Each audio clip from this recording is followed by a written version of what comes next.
If you had to make a short list of the key drivers of the global agricultural commodity trade over the past 30 years, one of the top drivers on that list would most certainly be China. The Chinese livestock industry and how Chinese consumers choose their protein has a direct impact on global agriculture. China is obviously the world's largest importer of dairy, largest importer of beef, largest importer of soy, largest importer of corn. Lahiffe has been living and working in China for nearly 14 years. He joins Janette Barnard on today's episode to help us better understand the Chinese market and, even more importantly, unpack some pretty big changes that impact global agriculture.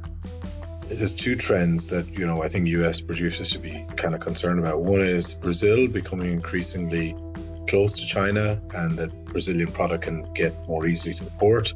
And the second is that, the Chinese producers are actively looking at nutritional solutions where they can reduce the amount of imported soy that they need.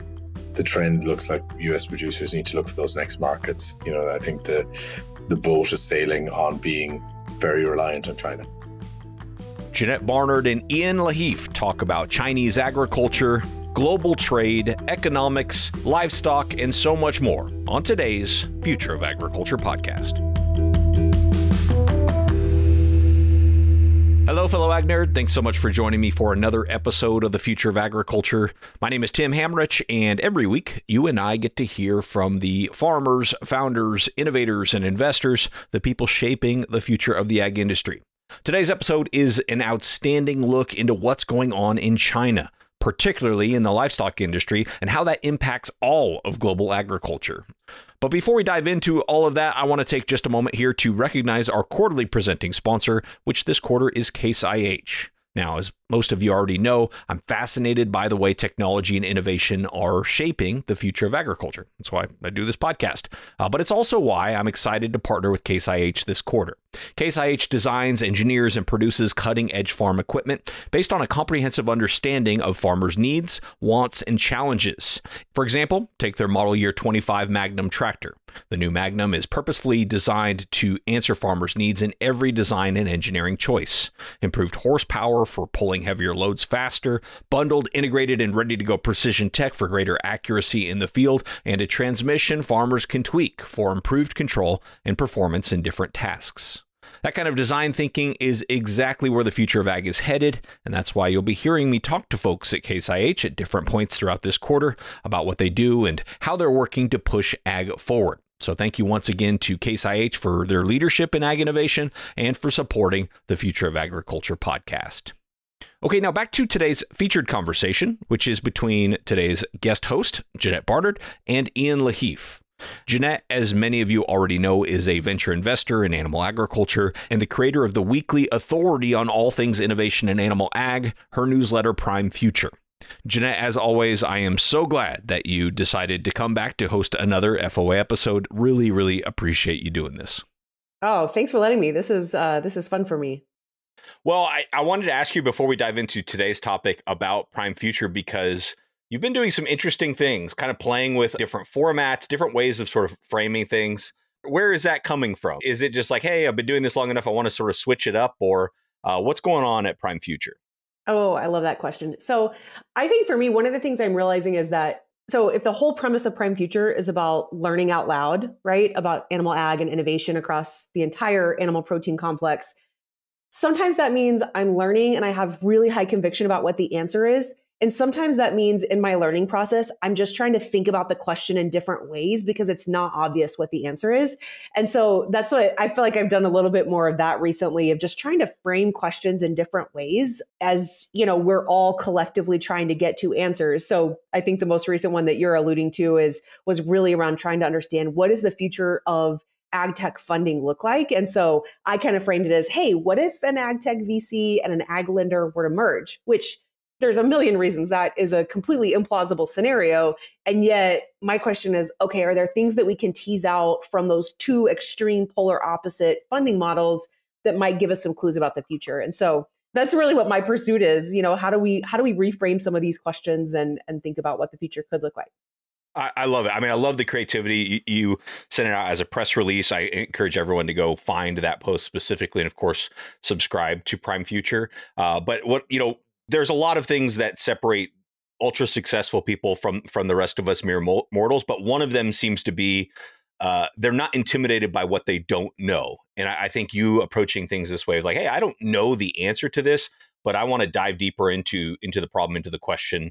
I admire that because I think that is something that it feels uncomfortable to do because everybody just wants to put you in a bucket and argue with you. And so that's I applaud you for doing it.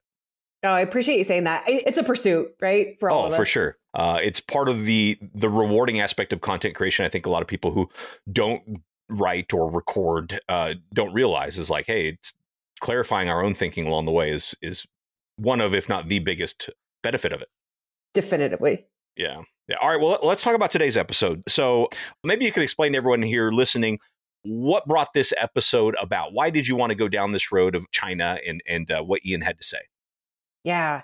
So first of all, I mean, I think just China in general, I know for myself, I feel like I'm always trying to get additional context about China because, there's what you read in the news, which is, first of all, not much. And second of all, it's typically just stats that are somewhat meaningless, right? So it's really hard to just get context of what is happening. Like, I think we all have the general sense that, you're talking about a massive population that is both consuming and producing a lot of animal protein across different segments.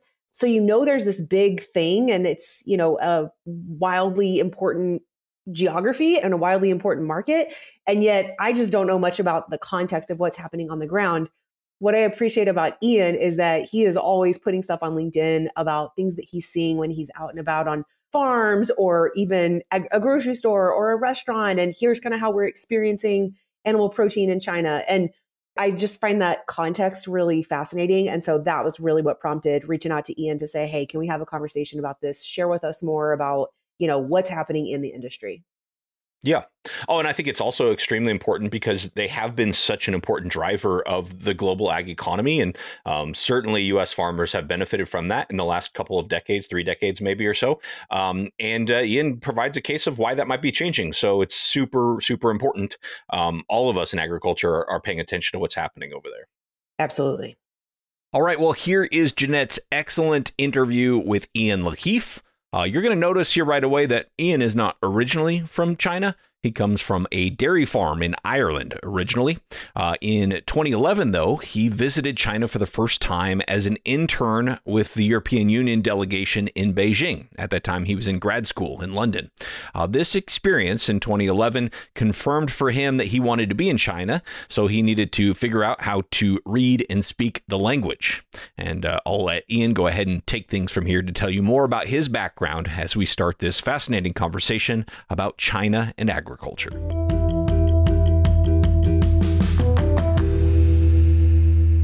found that China was, a really fascinating place to be, but, not being able to speak and read the language seemed you couldn't really understand the culture at a level that I kind of wanted to. So I took the opportunity to study. I went to Xi'an, which is the place where people might know as the home of the terracotta warriors.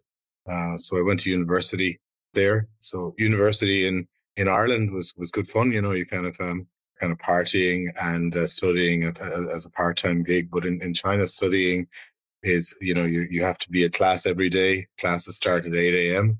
So it's actually quite amazing when you go to university and you really work for a year what's possible. So I got to, fairly good level of fluency after a year. I moved back to Beijing. I was working for a consultancy company when I met an Irish ag tech entrepreneur at the time called Gerard Keenan, who was, one of the, the leaders in the European market for TMR, total mixed rations, and mixer wagons, and had an interesting software, and was looking to enter the Asian market. So I started to build up the TMR market in China, which was really interesting. And through that, I got, great exposure to rural China and, traveling right around to see the very early stages of the dairy development in China. In 2008, China had 6 million dairy farmers, lots of very, very small farms, kind of similar to what you might see in India back then, backyard farms and kind of rural cooperatives. This year, or maybe by the end of 2023, there were less than 50,000 farms on the dairy side. So huge consolidation. And then from there, I got a role with Alltech. So Mark Lyons, Pierce's son, was then based in China.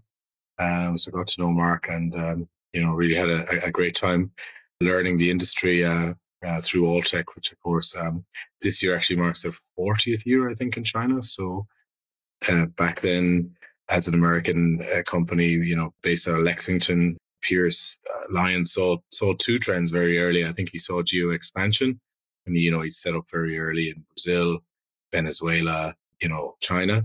But also, I remember his motto from 1985 was animal consumer environment.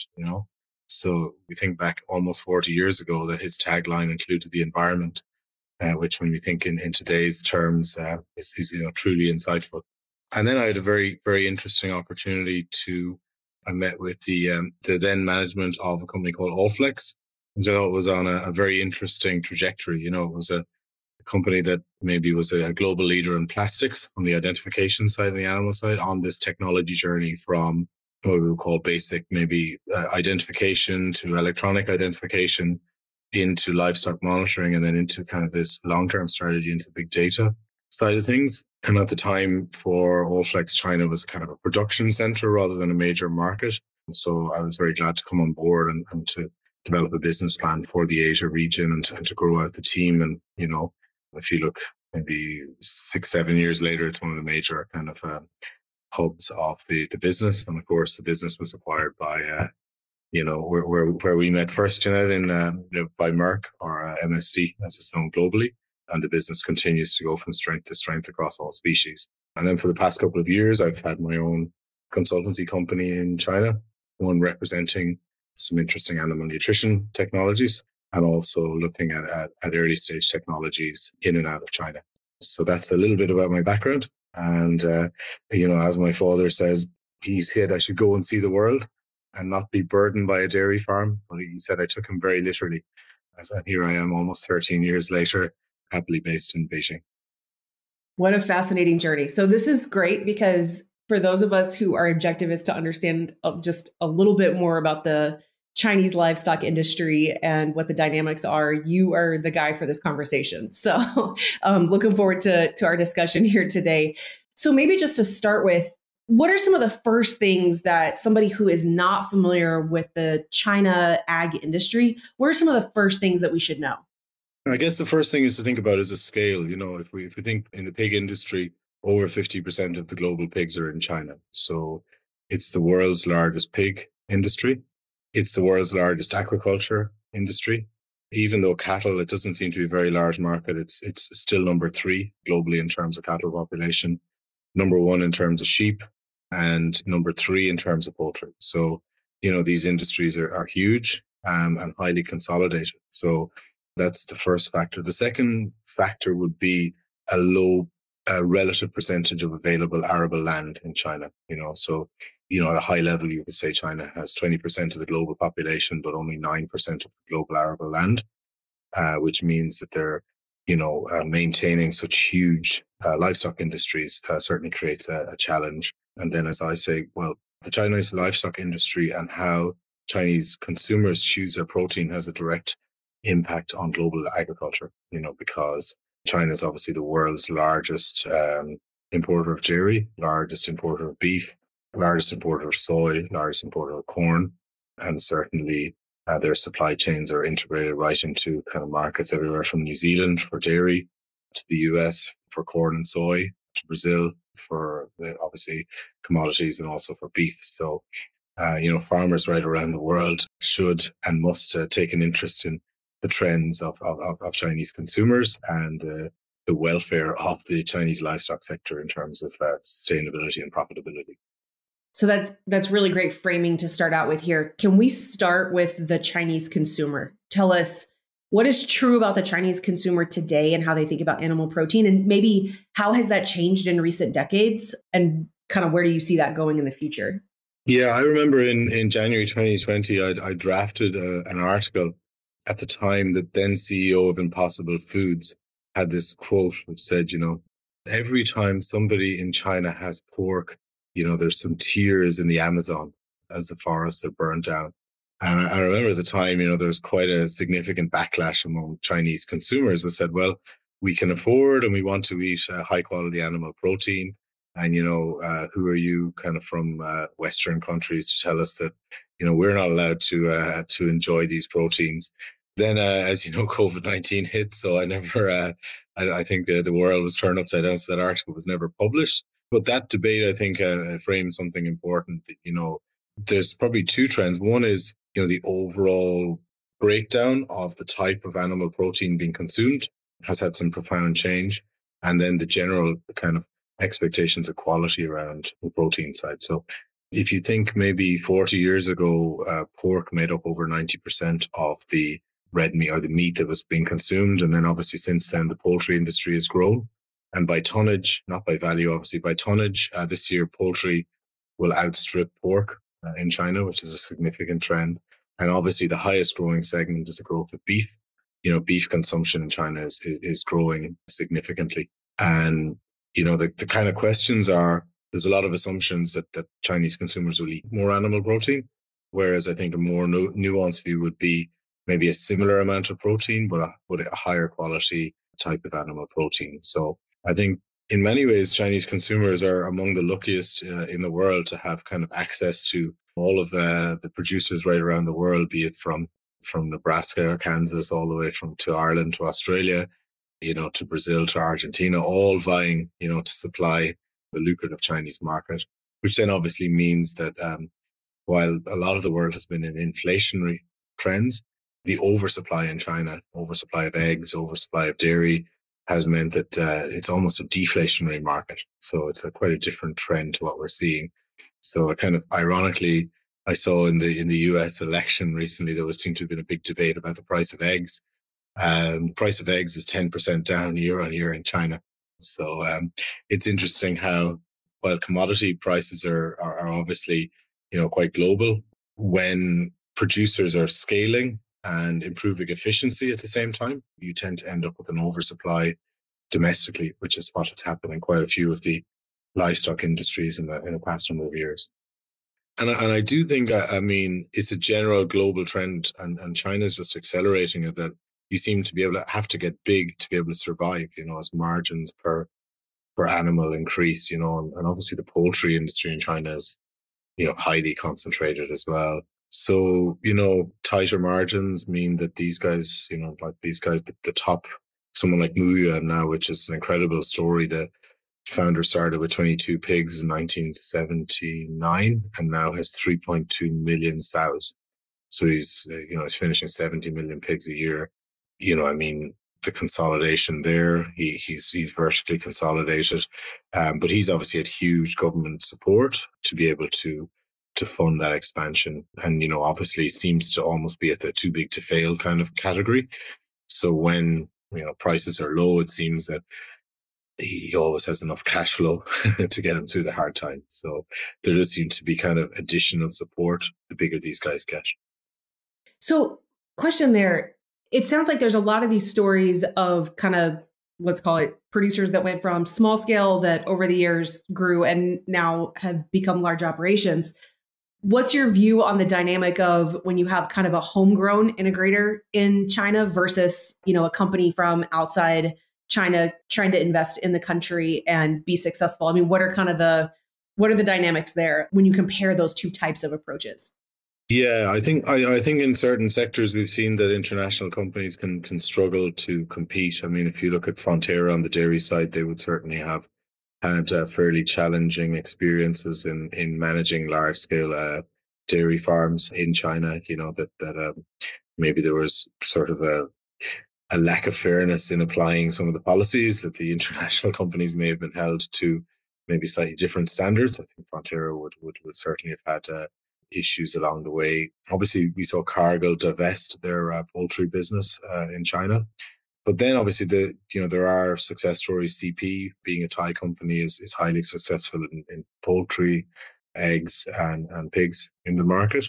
And then obviously, the mother company of Smithfield is one of the most successful processing companies. And they're using a lot of the best of US know-how and technology to drive kind of the changes in the pork industry. Because, if you think previously with the traditional pork industry in China, you were talking about pigs being close to population centers, or pigs being slaughtered, maybe 3 o'clock in the morning and 5 o'clock in the morning. The fresh meat is at a wet market, and then the granny or the mother or the father, whoever is in charge of buying pork, goes to the market and buys pork.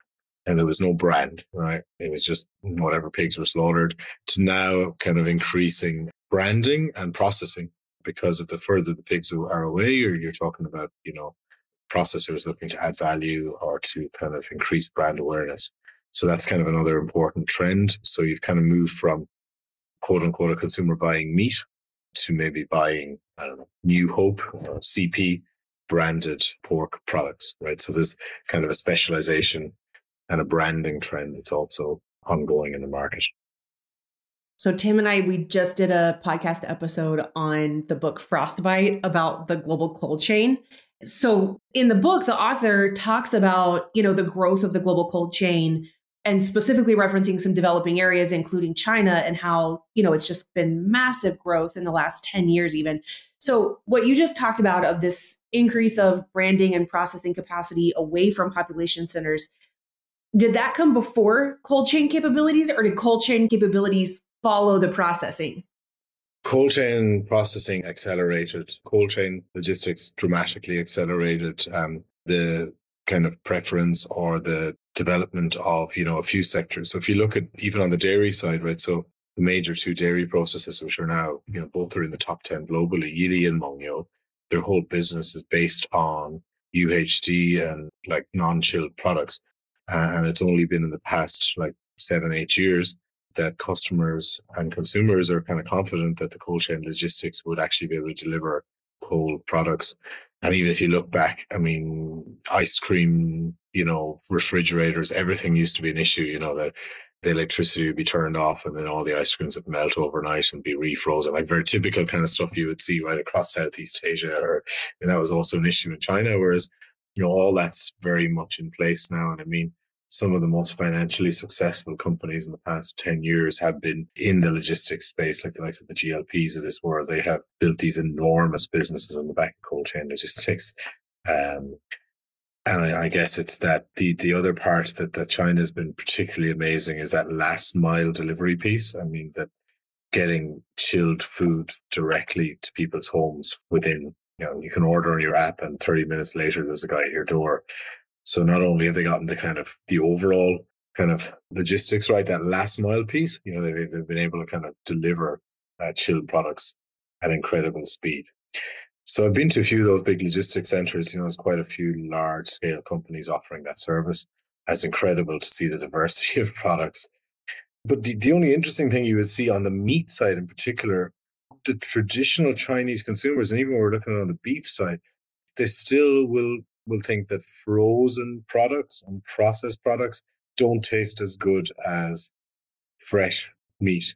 So it's an interesting dynamic. And it's also a dynamic, I mean, that is pork consumption going down because of increased preferences towards, cheaper protein like poultry, or maybe higher quality protein like some would argue beef, or is pork consumption going down because people don't like the flavor anymore of this highly integrated systems that are really focused on cost reduction, and then, frozen and processed meat that maybe doesn't have that same quote unquote flavor that they would have had sentimentally when they were growing up, so there's an interesting dynamic there as well. So many factors at play there. Talk to us, going back to this point of 20% of the world's population, but only 9% of the world's arable land. Obviously, China importing a huge amount of feedstuffs, of corn, of soybeans. Talk to us kind of about what's changing in that space of, as trade uncertainty is playing out here. Obviously, we don't know what's going to happen in the next year or so, but the Trump administration has signaled, some intents around tariffs. So how does this play out for China? Well, I mean, I think from a Chinese perspective, I think in 2016, I think the first time China wasn't very much, they were kind of used to, whatever, a competitive relationship with the US, but certainly didn't expect the kind of trends of protectionism. Like even if you think back then, Brexit came with the hope that the world, or an assumption that the world was going to continue in a free trade was going to be kind of the key factor in open markets. So China was very much, I think, caught, in a major challenge. But I would say 8 years later, China's in a very different place. If you look, obviously G20 was in Brazil recently, and China actually signed 37 bilateral agreements with Brazil. And if you look at trade trends, China's invested in ports, railways, everything to be able to, the advantages the US had over Brazil, quality, production per acre, but also the ease of getting the commodities from the farm to the port. But China's worked in the last 7-8 years to reduce some of the kind of disadvantages that Brazil would have faced in terms of getting products to port. Because the Brazilian economy is like 1/20th the size of China, so it's much easier for China to leverage its huge markets. So that's one factor. I think Brazil is becoming kind of a key market supply for China, both in terms of commodities, but also in terms of beef. I mean, it's incredible expansion. I mean, in November, China bought $100 million worth of beef in a month at like container value. And obviously the herd expansion in Brazil is causing a lot of issues in Western markets, but they're doing it with an eye to the Chinese consumers. The second trend that is China's also driving, and it's one that I think we all need to be very mindful of, is that particularly in the pig industry, China does a huge amount of research on animal health and nutrition, but they've developed a lot of know-how around low protein diets for pigs. And if you look at, like we mentioned, Muyuan, they've developed a lot of technologies and solutions where, one, they can feed less protein, and the second is they can use, either peptides or different types of technologies to reduce the amount of soy in the diet. So again, I think, this year COFCO, which is China, is kind of the trading company. It's the Cargill it's the state-owned company that does most of the grain trading. They think that overall imports will be down from 100 million to 90 million tons of soy this year. So there's two trends that, I think US producers should be kind of concerned about. One is Brazil becoming increasingly close to China, and that Brazilian product can get more easily to the port. And the second is that, the Chinese producers are actively looking at nutritional solutions where they can reduce the amount of imported soy that they need. So, I mean, we as, corn and soy producers in the US are, really driving output per acre, and we're increasing our yields.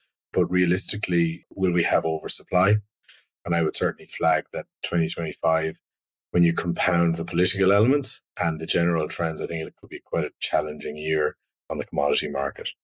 Obviously, the only factors that might play in the US favor could be weather issues in Brazil, but otherwise it doesn't look like the trend looks like, US producers need to look for those next markets. I think the boat is sailing on being very reliant on China. It's not like there's a multiple China markets, that size and scale sitting around the world waiting to be tapped. So yeah, and again, I mean, it's interesting. I mean, obviously we saw a lot of activity between China and Brazil, but there's also huge activity between China and Saudi Arabia as well on the food side. And I know producers of feed mills and grain storages, and there's a huge amount of activity even in the Middle East where they're trying to build their own farms and increase their own production to improve their own food security. So, the protectionist trends of the last 8 years are kind of incentivizing, or states are looking at food security as being kind of an important strategic issue. And even the last few days visited a huge cold chain warehouse. Janette, you're going to have to come and have a look at these.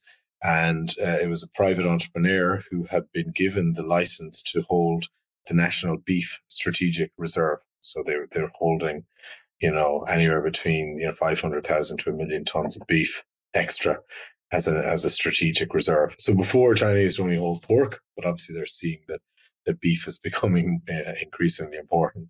But in many ways, it's almost like a wartime economy. They're preparing for the worst.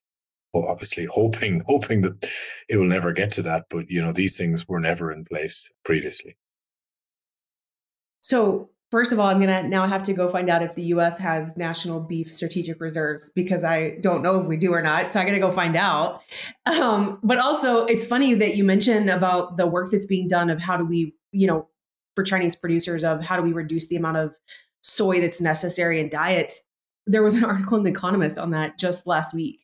It sounds like something that could be a little bit far-fetched, but it seems like they're making more progress than it just being an idea at this point, something that could have very real impact. Yeah, I mean, I was at a panel at Bits and Bytes. They had a summit, and the team from Adisseo, which is now owned also by Sinochem.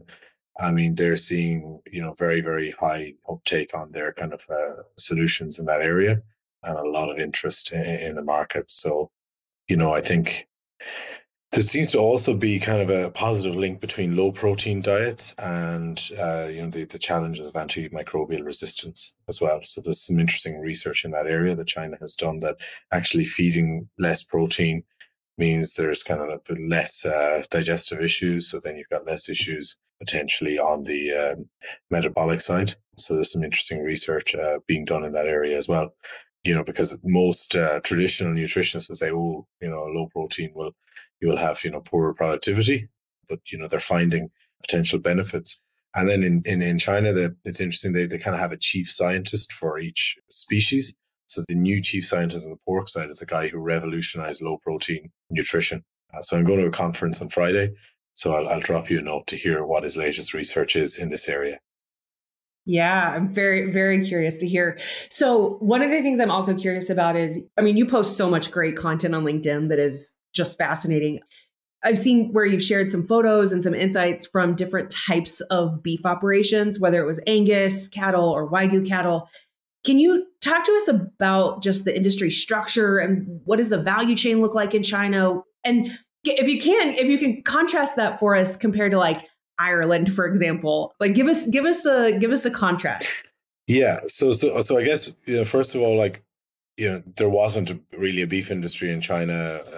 Cattle were used to plow the fields, and pork was what was consumed, and pigs were kept, and cattle were for labor.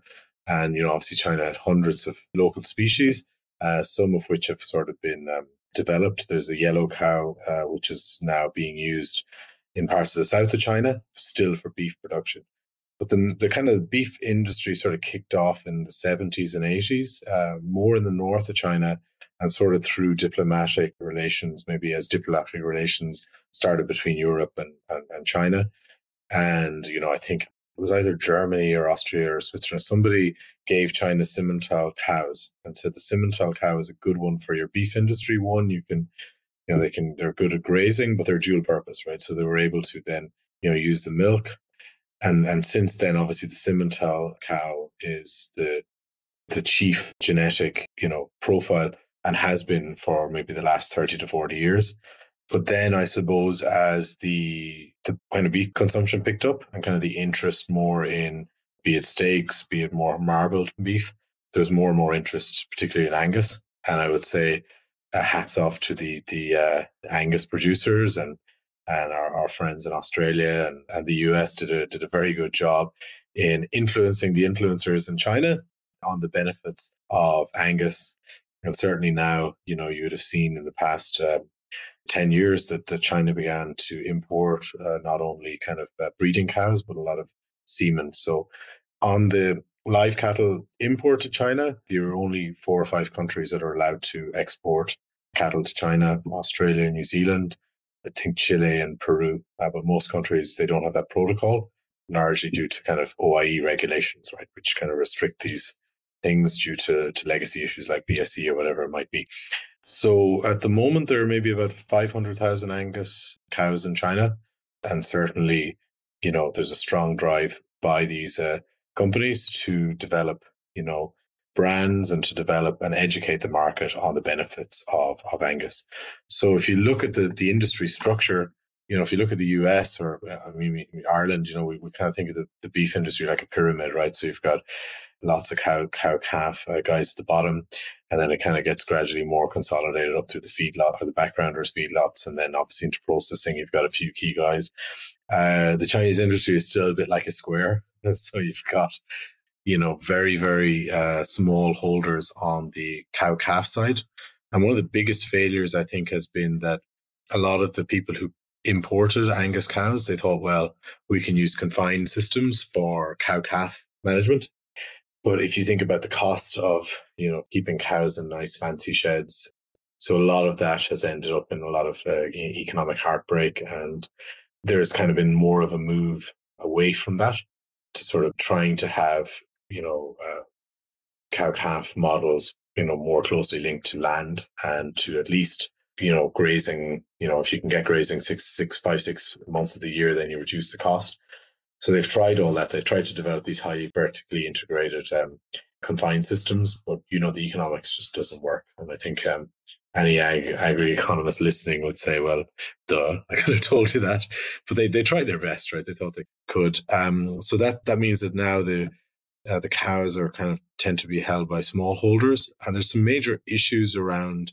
If you look at the Irish herd, so obviously our beef industry, we've got lots of very small farmers, but we have an excellent database. So if anybody is really interested in cow genetics, I would say go have a look at the Irish Cattle Breeders Federation. So every cow in Ireland we collect DNA, the DNA of each of the animals using the tissue sampling tags.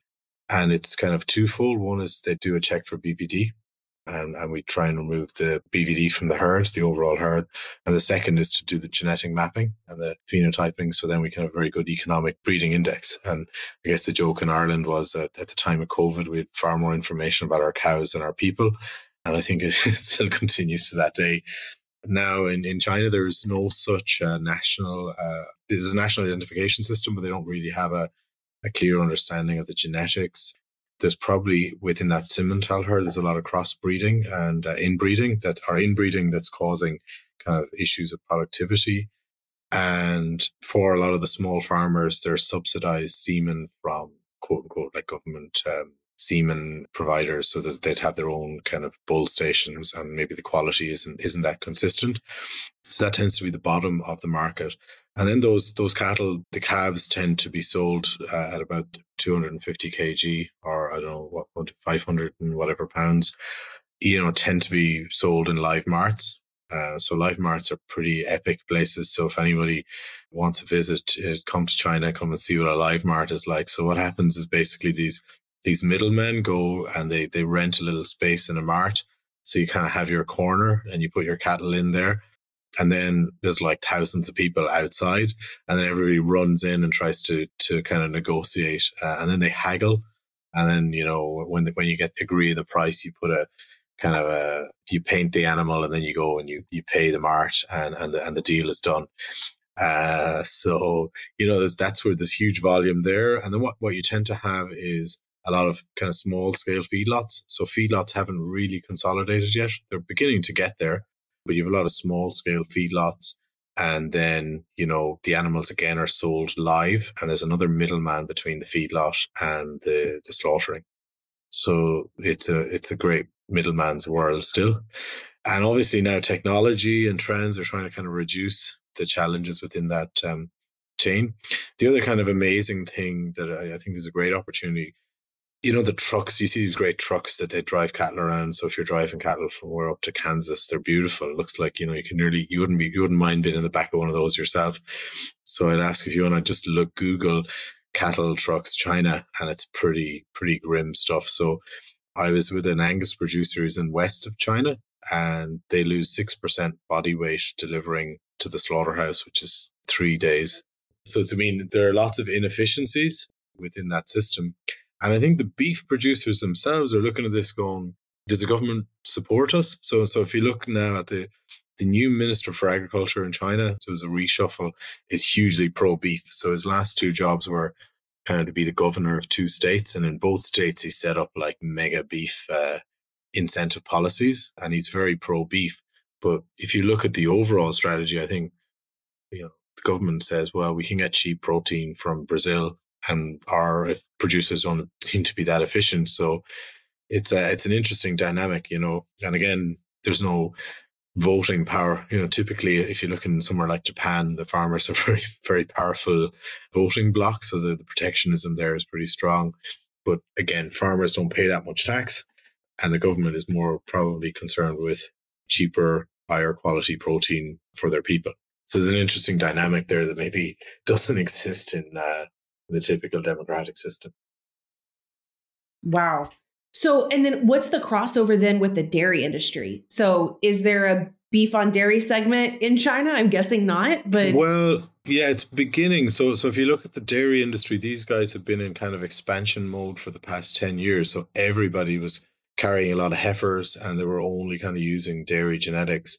But in the past, 3 or 4 years, as they realized, well, you can't sell the milk we have, they're beginning to move towards beef and dairy. So there's a company called Adopt a Cow, which is a publicly traded company, and they've started their own now. So they're working on Angus and Wagyu crosses, and they have their own beef brand set up. So Adopt a Cow started, and they're very, very strong on fresh milk and now into beef. So they're probably leading the way on this beef and dairy trend. But I do think, there is going to be kind of a major change in the industry as they begin to kind of move to a similar model of the US, where the beef and dairy will become a big thing. At the moment, it isn't. So an opportunity there, probably a lot of know-how in the US of people that could probably come over and find interesting business opportunities in that space. That's a great note for us to end on. Ian, this is fascinating. I've learned a lot. I think I need to figure out a way to get to China and see some of these things for myself. Yeah, well, absolutely. I mean, we have groups coming in and out. So maybe there's a group of future of agriculture people that want to come and see pretty old style agriculture and then future technologies being trying to merge together. So China is a melting pot for that. So if anyone wants to reach out, we can maybe put a little group together and go see some cold chain logistics and marts and see what Chinese consumers are doing. All right. Well, that is where we will bring today's episode to an end. What'd you think about that last idea? Would you go on an international trip with other people from this podcast audience? If that was a trip we were to put together, China might be a tough one to start with for our first trip, but hey, you never know, especially with somebody like Ian willing to partner on it. If that's something you're interested in, I'd sure love to hear from you. DM on Twitter or on LinkedIn, or tim@agrad.com works as well. Anyway, thank you very much to Ian Lahiffe for being on the show. Thank you to Janette Barnard for such an outstanding interview. I really felt like I learned a lot and gained some valuable perspective on a very, very timely and relevant topic to all of agriculture worldwide. So thank you again to Ian and Janette for making this happen. Also want to thank Case IH for being our quarterly presenting sponsor this quarter. We'll leave a link in the show notes where you can go learn more about the cool things that they're doing. Really appreciate them supporting this podcast. Last but never least, thank you for your time and your attention. I do not take it lightly. I'll be back next week with another story of ag innovation.